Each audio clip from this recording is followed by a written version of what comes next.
Welcome to the U.S. Environmental Protection Agency's virtual public meeting presentation to explain the proposed cleanup plan for the new Carlisle Landfill Superfund site operable Unit 1. The new Carlisle Landfill site is located in Clark County, Ohio.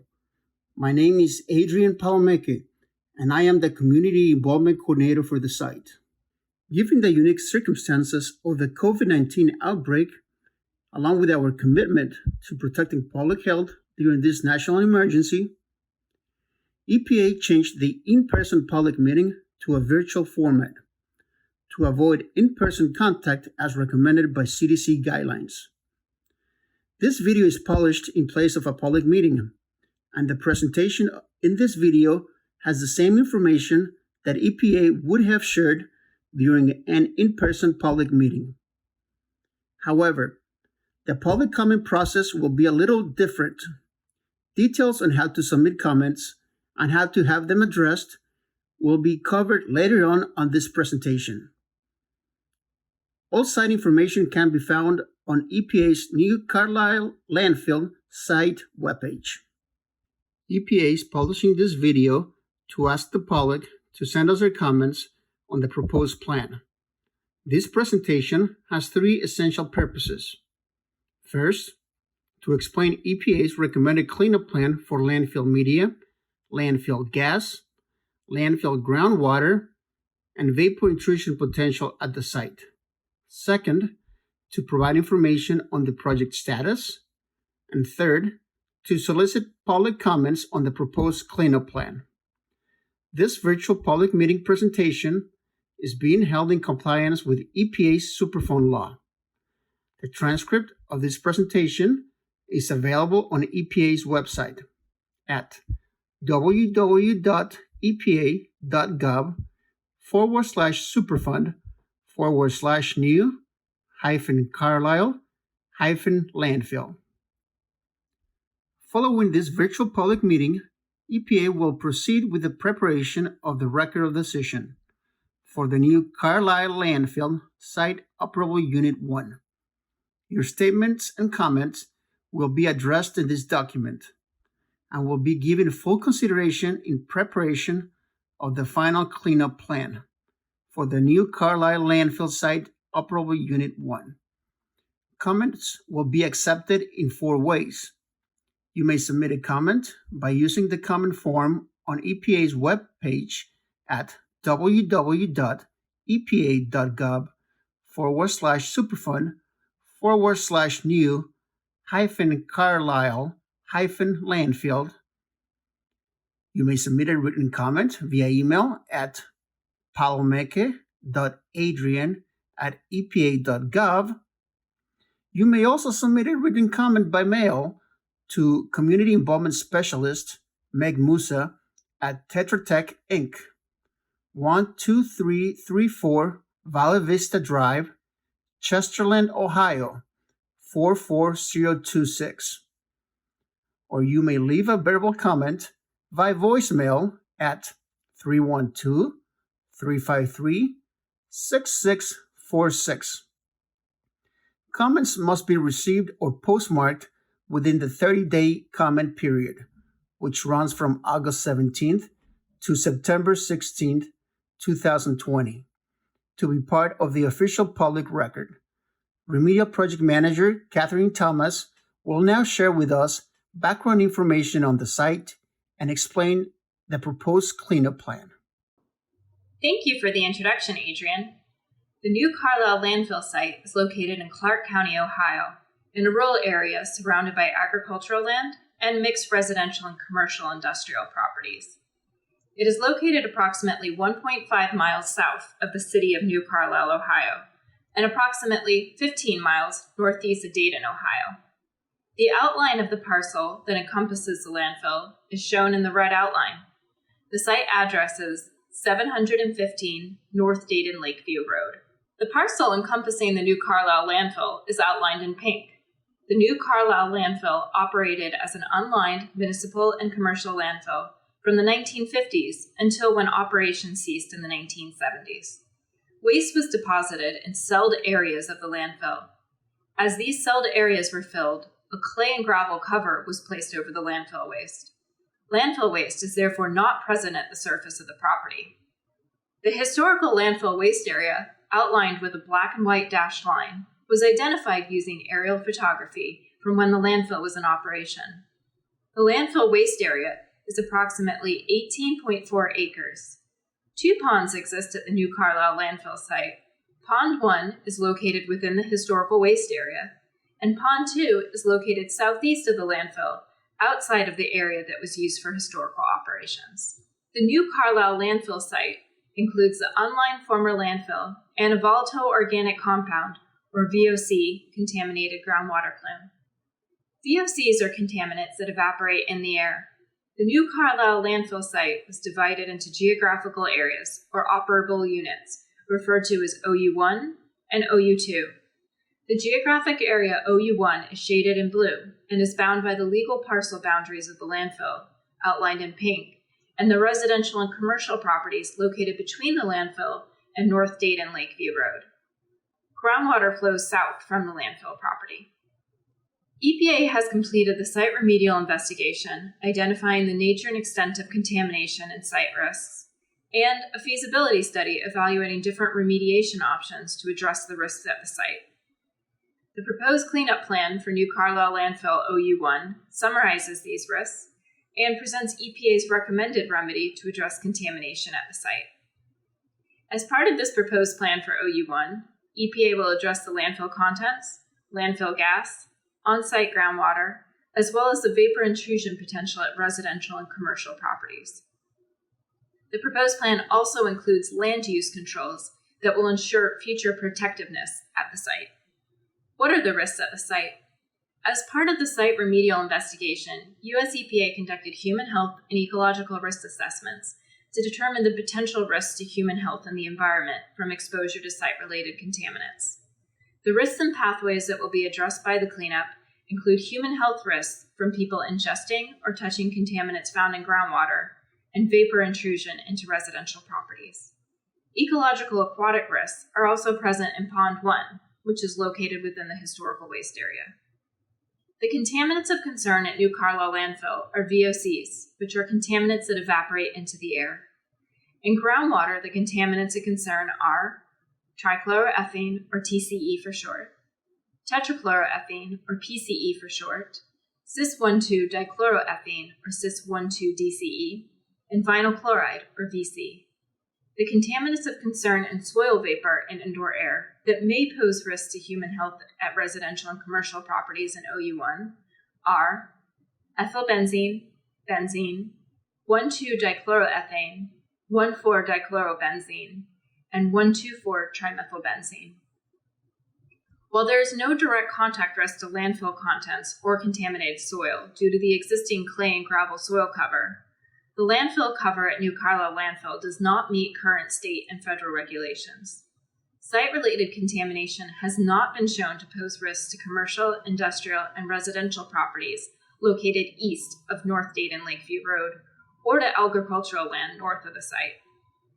It is important to note that the groundwater plume does not impact municipal supply wells for the city of New Carlisle, which is located upgradient and 1.7 miles north of the site. The next few slides summarize the findings of the site environmental investigation, or remedial investigation, that was conducted at New Carlisle Landfill. Information about the remedial investigation is summarized in the proposed plan, and the full remedial investigation report is available on the New Carlisle Landfill US EPA website.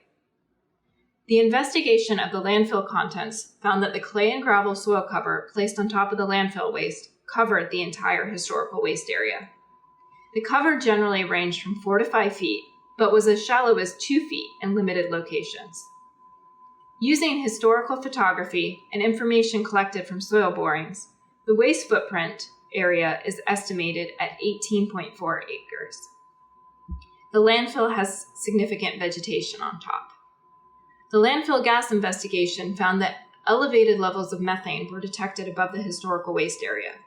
Methane was not detected on the eastern portion of the landfill parcel closer to the residential and commercial buildings. Exceedances above US EPA screening levels for VOCs and soil gas were also detected in the historical waste area. Based on the remedial investigation results, remedial actions to bring the landfill in compliance with current state and federal requirements and to vent landfill gas are necessary at the site. Surface water and sediment samples at Pond 1 and Pond 2 were evaluated for human health and ecological risks.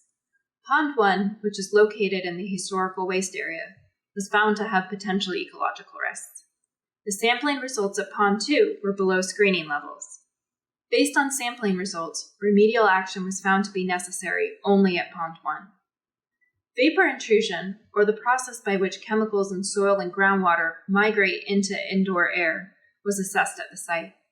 The vapor intrusion pathway was evaluated by taking subslab samples, or below the foundation samples, and indoor air samples at residential and commercial properties. While VOCs were below subslab and exterior soil gas US EPA screening levels, exceedances above select screening levels were detected in some of the indoor air samples. These results indicate that exceedances in the indoor air may be vapor intrusion related, or could be due to indoor residential sources. Since the potential for vapor intrusion exists at the site, vapor intrusion remedial alternatives are presented in this proposed plan. The new Carlisle landfill was found to be the source of down-gradient groundwater contamination. Multiple groundwater sampling events established the extent of the groundwater plume. Groundwater sampling locations are shown on the map with pink dots. The figure on this slide shows the maximum plume size based on sampling results and modeling. Sampling results are compared to drinking water standards, known as the maximum contaminant level. Areas where tetrachloroethene, or PCE, exceeded the maximum contaminant level, or MCL, are shown in blue. Areas where trichloroethene, or TCE, exceeded the MCL are shown in red. Areas where cis-1,2-dichloroethene was above the MCL are shown in olive green. And areas where vinyl chloride, or VC, exceeded the MCL are shown in yellow. The highest groundwater concentrations for all contaminants were located at Monitoring Wells 2 and Monitoring Well 3, located south of the landfill. The off-site groundwater plume extends from the landfill for approximately 3,000 feet, as shown by the yellow vinyl chloride plume. Groundwater samples taken at residential wells in the surrounding area did not have exceedances for site-related contaminants above the MCL for drinking water. The groundwater plume has affected former water supply wells and residential wells located at the adjacent former Scarf's Nursery and Landscape property. The impacted residential wells were connected to municipal water in 2005. Remediation of the groundwater originating on the landfill property is necessary to address the source of the off-site groundwater contamination and to reduce contaminant concentrations in the off-site groundwater plume, or OU2. This proposed plan addresses the landfill groundwater on OU1 to prevent site-related contaminants in groundwater from migrating outside of the OU1 boundary. US EPA will continue to monitor groundwater off-site in OU2 to evaluate the effectiveness of the OU1 groundwater treatment and will develop a cleanup plan for the off-site groundwater in the future. EPA assessed different cleanup alternatives to address the sources of contamination in the feasibility study. Cleanup alternatives for the landfill contents and gas, landfill groundwater, and vapor intrusion will be shown on the upcoming slides. These cleanup alternatives were compared against each other using specific evaluation criteria. A no-action alternative is presented as a comparison for each media, such as air, water, soil, and sediment at the site. Based on this comparison, EPA selected recommended alternatives to address the contaminated media. EPA's recommended alternatives for each media will be discussed later in the presentation. The combination of the recommended alternatives for each media make up the complete OU1 remedy that EPA is proposing as its cleanup plan for the new Carlisle landfill site. More details about all the alternatives EPA considered are available in the proposed plan and in the feasibility study, both which can be found on EPA's website at www.epa.gov/superfund/new-Carlisle-landfill. Slide 14 shows the cleanup alternatives for landfill waste and landfill gas. The alternatives EPA evaluated were LF1, no action, LF2, multi-layer cap, passive gas venting, waterline extension, and land use controls, and LF3, enhancing existing cover, passive gas venting, waterline extension, and land use controls. EPA's recommended alternative is alternative LF3. As part of alternative LF3, EPA would first conduct site preparations, including clearing of vegetation and grading to provide a uniform soil foundation and promote drainage across the landfill area. Landfill waste, shown with the black dashed line, will be consolidated into a smaller area. The conceptual area for consolidation and capping is shown in purple. Pond 1, located in the middle of the historical waste area, will be filled in and removed. Passive gas vents will be installed to prevent the buildup of methane and other compounds. The approximate proposed locations of the passive vents are shown in orange. Nearby residential and commercial properties, located within 1,000 feet of the landfill, will be connected to municipal water for future protectiveness and to bring the properties in compliance with Ohio code. Land use controls will be placed on the landfill property to protect the integrity of the cap, prohibit future groundwater use, and restrict access to the landfill property. A conceptual design of the LF3 landfill cover is shown on this slide. This design includes a placement of a geocomposite drainage layer above the compacted subbase, a 24-inch low permeability soil cover to limit infiltration, and 6 inches of topsoil on top. The landfill cover will meet the State of Ohio landfill closure requirements.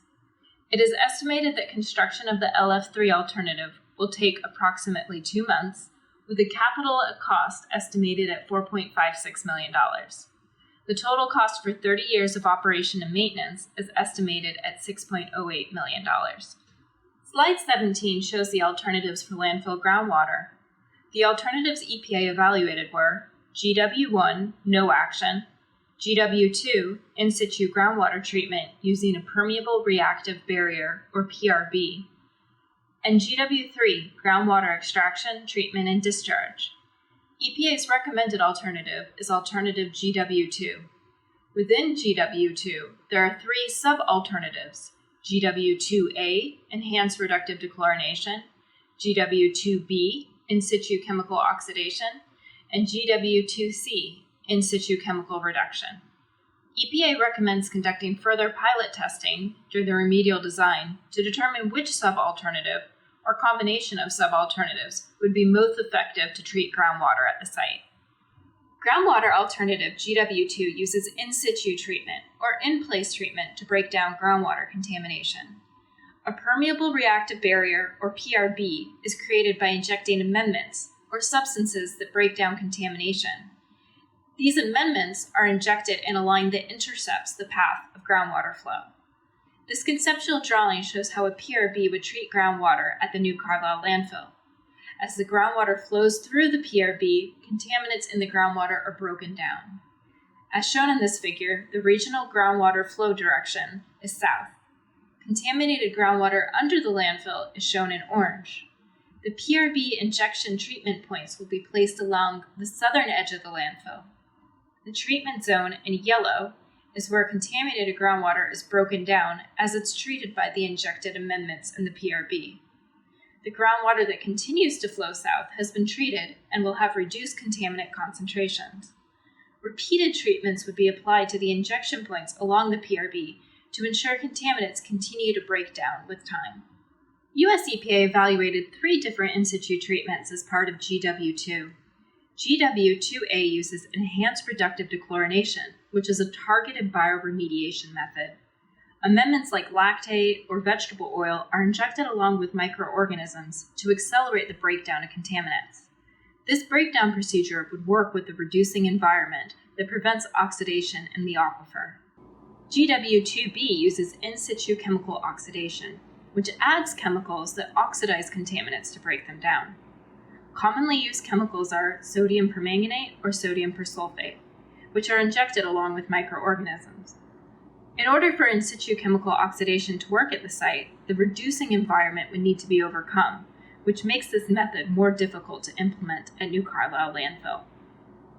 GW2C uses in situ chemical reduction, which uses the addition of electrons and microorganisms to help break down contamination. A commonly used chemical reductant is zero-valent iron. In situ chemical reduction creates a reducing environment that prevents oxidation and would work well with the reducing aquifer conditions. In situ chemical reduction is an abiotic process, which means it's not derived from living organisms, and would result in less VOC byproduct creation. Additional pilot testing will be conducted during the remedial design phase to determine which of the GW2 subalternatives and amendments, or combination of amendments, will work best at the site.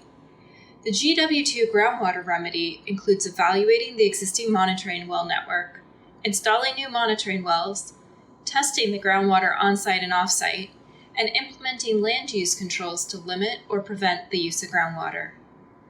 After implementation of EPA's proposed cleanup plan, EPA will reevaluate the off-site groundwater in OU2 to determine if additional actions are necessary to be protective of human health and the environment in the long term.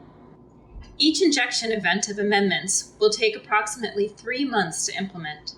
Using the highest cost of the GW2 subalternatives, the capital costs of GW2 are estimated at up to $1.5 million, and the total cost for up to 30 years of treatments is estimated at up to $6.54 million.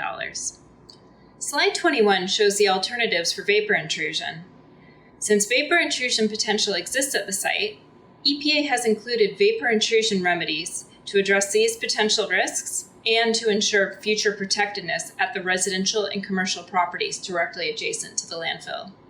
The alternatives EPA evaluated were VI1, no action, VI2, institutional controls and monitoring, VI3, foundation sealing and monitoring, and VI4, subslab depressurization systems and monitoring.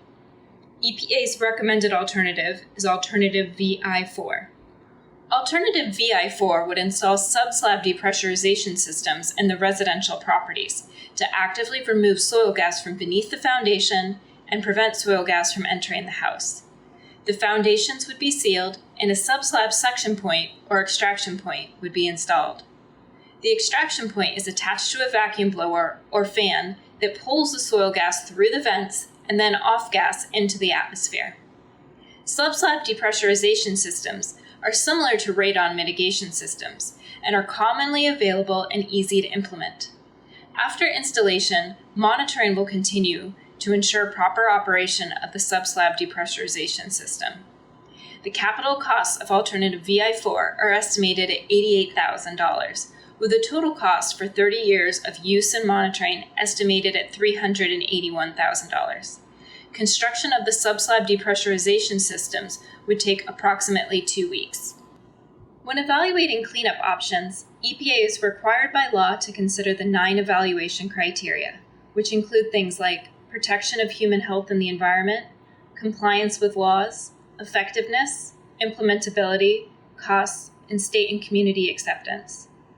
EPA prefers the combination of these recommended alternatives because they are protective of human health and the environment, they provide long-term and permanent protection against exposure to contaminants, the alternatives are implementable and cost-effective, and they meet federal and state requirements.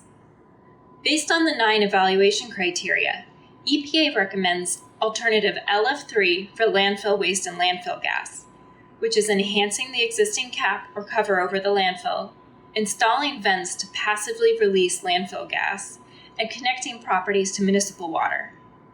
EPA also recommends alternative GW2, which is treating on-site groundwater by injecting amendments into the groundwater to break down contamination. The agency recommends alternative VI4, which is installing systems in buildings to actively prevent contaminated vapors from entering. EPA also recommends putting land use restrictions in place to protect the landfill cap, limit exposure to waste, and ensure that people do not drink contaminated groundwater, and that properties with vapor intrusion potential are protective in the future. Once the remedy is designed, the construction of the landfill remedy LF3 is estimated to take 2 months. Construction of the groundwater remedy GW2 will take 3 months per event, and construction of the vapor intrusion remedy VI4 will take 2 weeks. The groundwater remedy will take up to 30 years to meet remediation goals in the down gradient plume, and further evaluation and monitoring will continue to determine what additional actions are necessary for long-term protection of human health and the environment in OU2. The total estimated capital cost of the remedy is $6.18 million, and the total cost for 30 years of operations is estimated at $11.02 million. I will now turn the presentation back to the site's Community Involvement Coordinator, Adrian Panomique, to explain the next steps in the process and provide some final information. Thank you, Catherine. For next steps, we invite you to send us your comments on the proposed cleanup plan. After the comment period ends on September 16, 2020, EPA will prepare its response to the comments received. The agency will write a final decision document called a Record of Decision, which will include the written response to the comments received. After that, the cleanup for the site is designed under what EPA calls the remedial design phase. And finally, the cleanup gets implemented.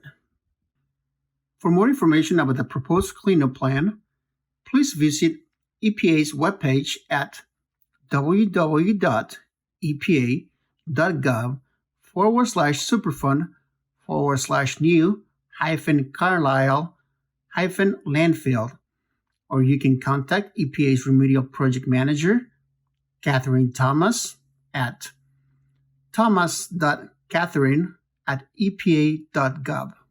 Remember that there are 4 ways to submit comments by September 16, 2020. You can submit a comment by using the comment form on EPA's webpage at www.epa.gov/superfund/new-Carlisle-landfill.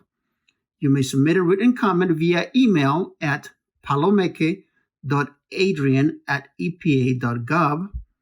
You may also submit a written comment by mail to Community Involvement Specialist Meg Musa at Tetra Tech Inc., 12334 Vala Vista Drive, Chesterland, Ohio, 44026.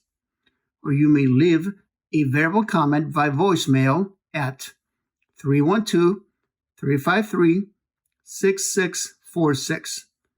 Comments must be received or postmarked within the 30-day comment period, which runs from August 17 to September 16, 2020, to be part of the official public record. Thank you for your interest in the proposed cleanup plan for the new Carlisle Landfill Superfund site. We look forward to your comments.